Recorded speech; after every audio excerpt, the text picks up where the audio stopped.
You chose a running mate in the person of Bala Tella from Katagum, where the current deputy governor is from. What is that bringing to the table, since Tella himself, the deputy governor, Mr. Katagum, are from the same zone? Yes, yes, Gimba, politics is about permutation. But in our own case in PDP, we have seen the bad side of imposition. We have seen the bad side of picking your own person to the detriment of choosing within the realm of merit and suitability. So Baba Taylor naturally is a distinguished senator of the Federal Republic who was the chairman of the Senate Committee on Communications, and he was in the vanguard of those who brought the revolution in the communication industry. His CV is so rich that he was the chairman of NIMASA, and in that responsibility, he discharged his duties creditably very well. Apart from that, yes, the numerical strength of Katagun as a zone is so important in the political calculations of Bauchi, because after Bauchi zone, then you have Katagun. And of course, if I want to win, I must get somebody very credible and very suitable, and that Baba Taylor is one person that can checkmate whatever influence my elder brother, architect Katagun, is providing to the current governor. So that is the calculation, as you rightly said. It is because of merit that we picked him, and of course, his resume has far surpassed that of the current deputy governor in terms of governance and what an experience. Some people believe that the popularity of the incumbent is dwindling. Others say that it's stronger now more than ever before. Is there a backing to these submissions in Bauchi? Well, you see, Gimba, when people say someone is unpopular or someone is popular, depending on how you look at it, people who antagonistic elements will naturally say he's unpopular. But then, because they are concerned with the politics of resource allocation, who gets what?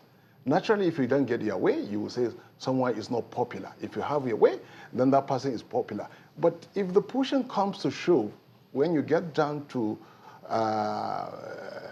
the grassroots, people who really matter, people who vote in election, who have higher stake than those who stay in the cozy confines of their bedrooms or watching CNN, watching foreign channels, and say, oh, so and so person is not popular, then you know where they're coming from. But let me tell you why the governor is very monstrously popular, especially among the ordinary people, not politicians, not people who are in opposing camps, not people who are after his seat, not people who want to upstage him. They will tell you because he has touched their lives.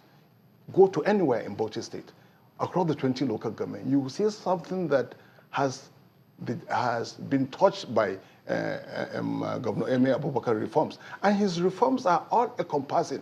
First, you have to look at the state. He took the state in 2015. It was a state literally on its knees, comatose, if you like, down, out, almost completely out. For instance, there was a backlog of 4 months' salaries, unpaid.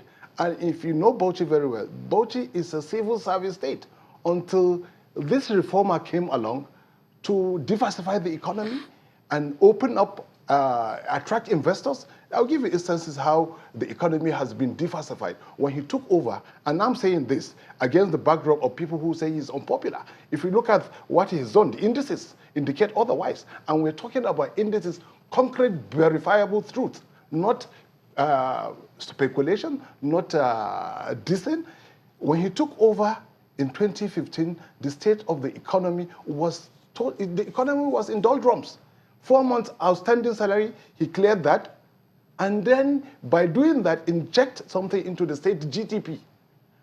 And then, because 3 plans, he looked at the whole state, then did sectoral scanning. Okay, we'll get to look at that. Comparative advantage. We'll get to look at that, but I must toss it to Mr. Mohammed now. Why should the people of Bauchi State rally behind you in 2019? Well, I have a lot of respect for my younger brother because he's an image maker. Definitely he will do what he's given because we have the same background. and I respect his opinion. But certainly I wish Mohammed, my elder brother, the governor, is here. Then I will confront him with the realities of at the moment, because we are not talking about publicity or image making. We are talking of concrete things that are tangible. If you look at the issue of salaries, when has salaries become an achievement, payment of salaries? Allowances, pensions, and gratuities have not been paid up to this moment. With all the bailout that came to Bauchi, you cannot show any concrete project or program that have been done and executed. The government is milling around 1 or 2 projects and is showing up in a bid to dilute and deceive the populace. I mean, we have to be honest. Even the salaries. In 2015, our salaries in Bauchi was 2.5 billion naira. But now it's 5.7 billion, without corresponding increase in personnel emolument, without any of our graduates being employed, without promotion, without anything.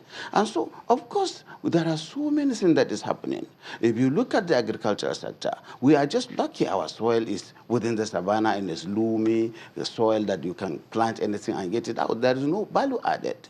Of course, even in our hospitals, when Isa left, there was a very vibrant hospital. Now they use torchlight to do operation because of lack of money. They have removed all the social safety net that was provided by the previous administration, especially those small employment that were given to the youth. We had Baywood, an institution that was mopping up the youth and reducing the youth restiveness. We have the spider web that is training youth in the art of provision of security and therefore providing them with love. The Almajiri, they were given money in terms of bailout or something like a thief, those that are living in Sangaya.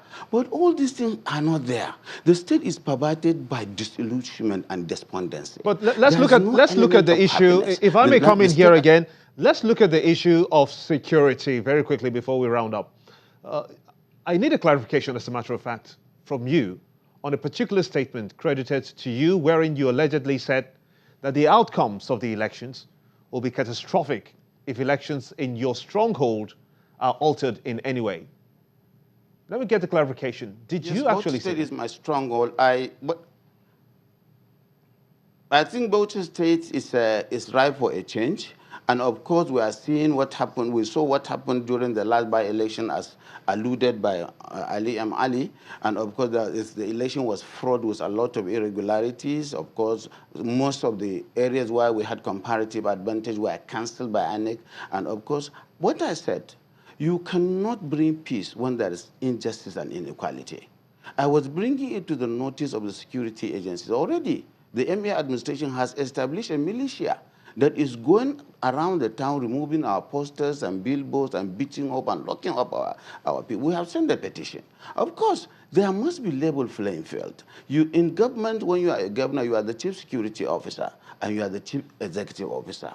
The onus of provision of security rests on you, and you must do it within the framework of global best practice that is providing level playing field. Of course, the people of Bauchi are so charged. And I was just making the comment that should, in case any attempt is made to shortchange the people of Bauchi, they will not agree. Let me get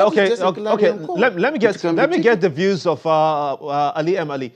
Is that a fair submission from Mohammed when he says that in his stronghold, if anything should go wrong, the people might disagree with some of the results that will come out from the elections? Well, let me just quickly respond to some of the things he said, which are totally, I don't know, is not so. I wouldn't want to say it's false, but for the respect I have for him, but totally not so. First of all, when the salary of Bauchi State government, the time we took over in 2015, we have a staggering workforce of 105 people. 100,005 for a small state. Go to neighboring Kano, which has 44 local government. The workforce there is a lot less. So with that, you have 5.6 billion monthly wage bill. And then something that the governor has been battling with, a lot of ghost workers, if you like, but we've been trying to verify that. So that is clearly not so. And then the issue of, hospitals being run on torchlight, I don't know, with due respect to the senator, I disagree with that. If you go to the hospitals in Bauchi, in all the local government, the state government has built, even reconstructed and built new hospitals, comprehensive health centers. Now, coming back to the issue of security, yes, the governor, like I said, every politic is local. Go back to Bauchi, every now and again, there is a statement the governor said, because he said, look, if there is any insecurity, if there is a security breach, he, as the governor of the state, will be the biggest loser. So why will you do anything that will endanger peace? I'm afraid that that's the much that we can take at this time between both of you. I'm afraid that's the much that we can take.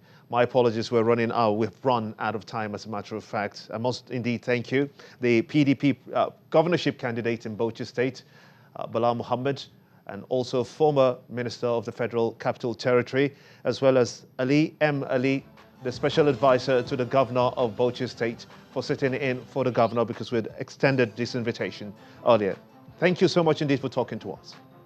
That's how it's been on the show today. Many thanks indeed for watching. I am Gimbo Umar. Bye for now.